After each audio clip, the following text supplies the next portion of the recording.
From the most trusted names in local news, KDPG Sunday Edition. Good morning and welcome to the KDPG Sunday Edition. I'm Stacy Smith. Is the glass half full or half empty? There are mixed signals for the American economy. Unemployment is at a low not seen in decades. Economic growth continues and corporate bonds are stronger than treasuries.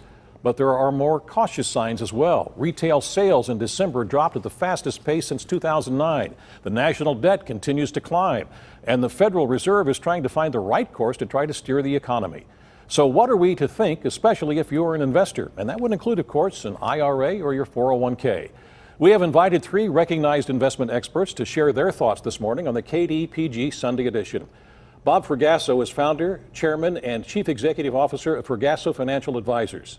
Rick Applegate is Senior Financial Advisor and Director of Fiduciary Plan Solutions at DBR & Company. He is also heard each weekday morning in his Money Talk segment on News Radio 1020 KDKA.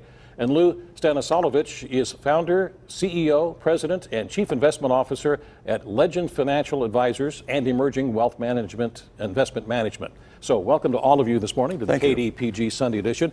Let's just start with a general topic. Not long ago, the president delivered his State of the Union address, and the way he put it out there, the economy is in absolutely great shape. Would you agree with this, Bob? I think the economy is strong. I think great shape is an undefined phrase. The economy is strong. That was my phrase and not his. Okay.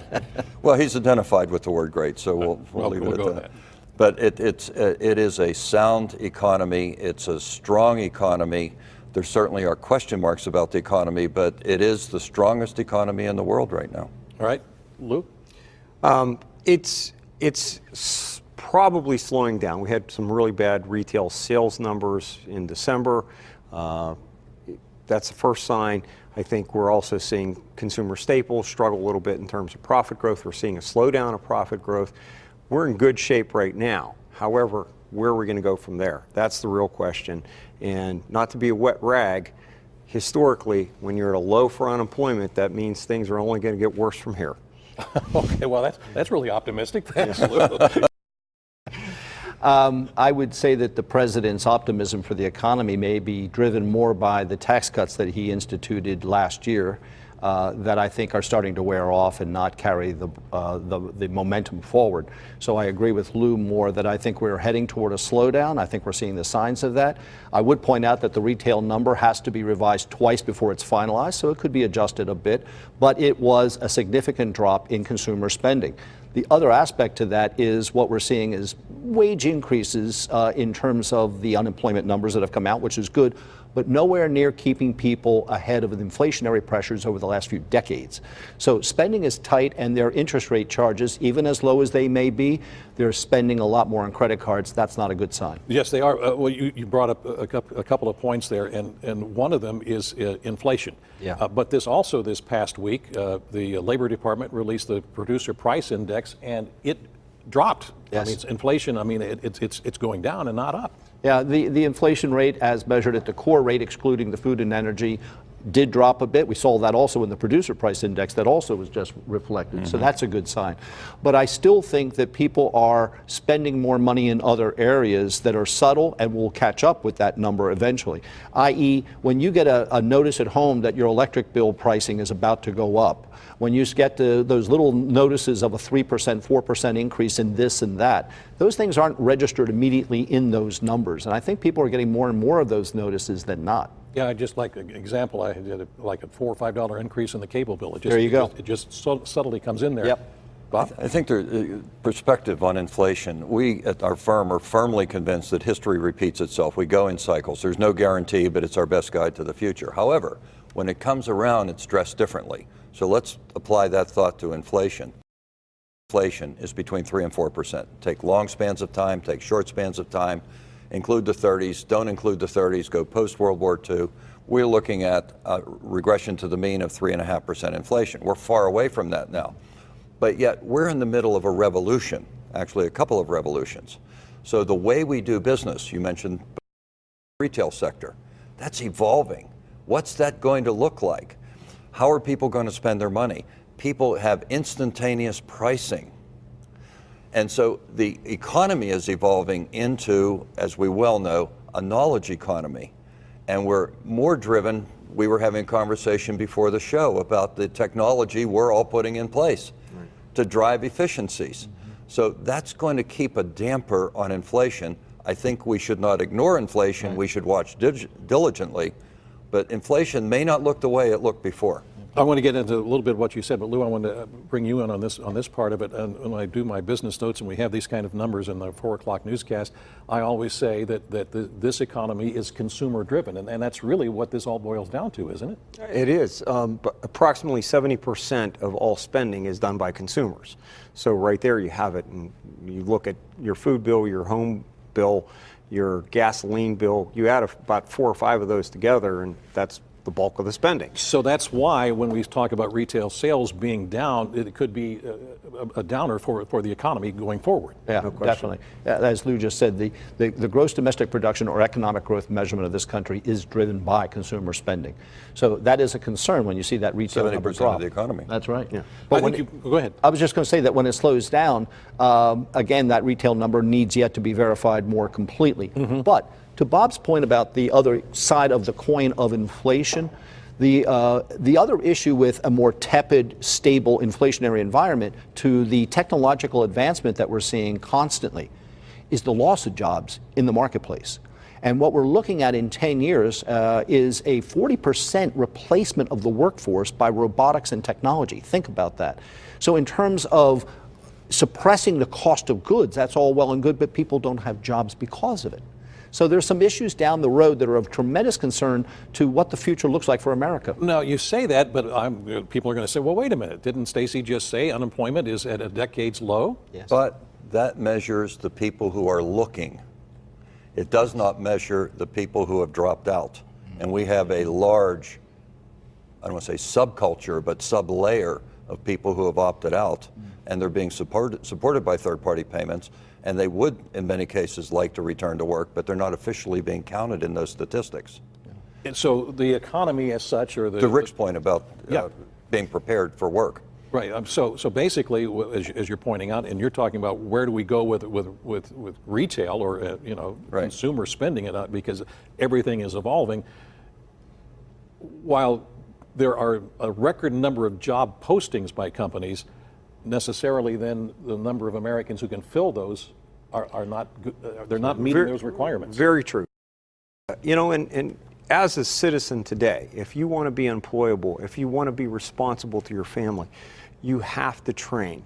Things are not going to be like they're the last 30 years. It's going to be very, very different. You have to, there's free courses on the internet. You can learn about computers, you can enhance your reading skills. It's amazing. Or writing skills.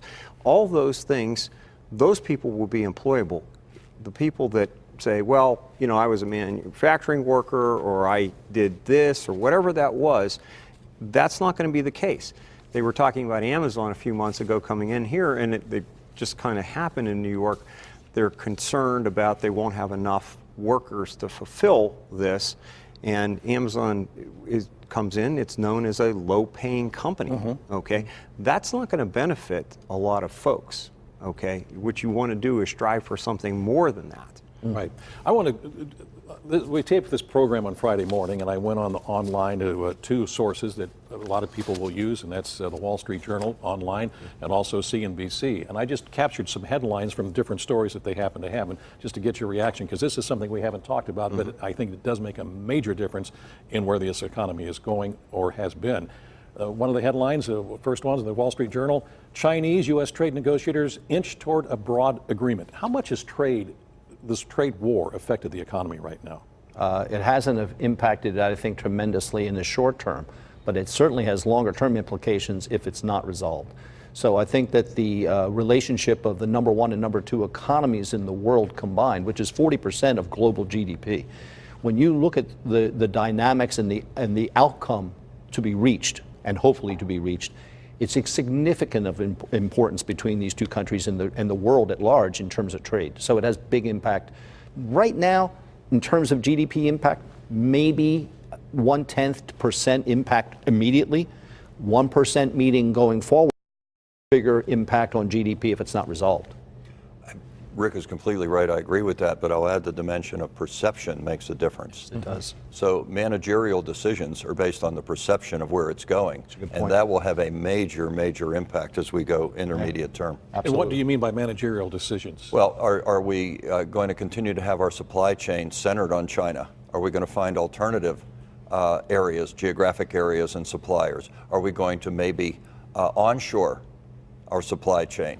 Those are decisions that will impact the economy positively or negatively in the years to come. You know, to what Bob is saying, you know, the CapEx or capital expenditure rates of corporations in this country right now are on hold. Even after a significant tax cut that was implemented to their benefit, they're not really certain they're going to spend that money for the opportunity until they get some resolution on these issues about trade. Right. No question. And Rick brings up a point on the tax law.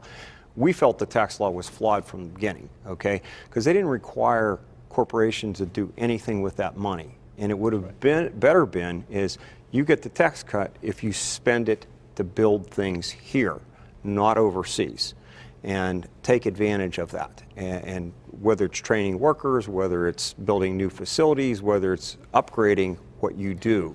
And so that's where we saw the flaw, because a lot of this was bought in stock buybacks and so forth.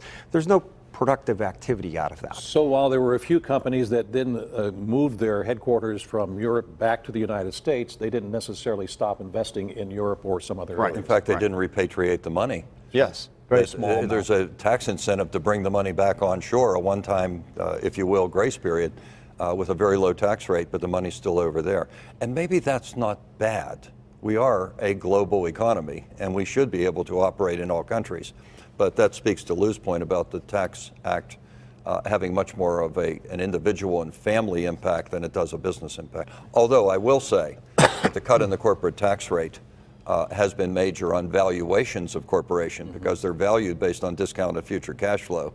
And if you're paying a lot less in taxes, our value of our stock, which we value every year, went up significantly. 25% of the up came from the tax cut.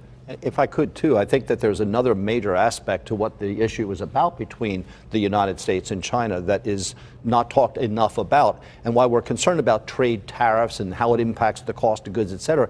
This is as much about the issue of technological thievery. This is as much about patent infringement. This is about the stealing of corporate identity in China. There is some significantly different rules in how these two countries play the capitalist game. And that's as much an issue to try to level off for the future of corporate business as much as that tax issue. And just bringing it to, just bringing it to the forefront has been a major, what you're saying, bringing it to the forefront so there can be dialogue about it. Even if it's contentious, it's important that we have that dialogue. And the point of it is that the United States companies cannot walk away from China necessarily, because that's a huge, huge market. Absolutely. For their goods. Well, and there's an example of Boeing, okay? Yeah. Boeing's going to get hit supposedly hard by this, but does China really need Boeing? Well, there's only two airplane companies, commercial airplane manufacturers in the world right now. And so they require access to Boeing planes. So they can't hit them too hard. You know, China's treading carefully Notably, as well. we exempted Boeing Yes. on their supply chain, Right. so that it would continue that way. We will continue our discussion on the KDPG Sunday edition in just a moment.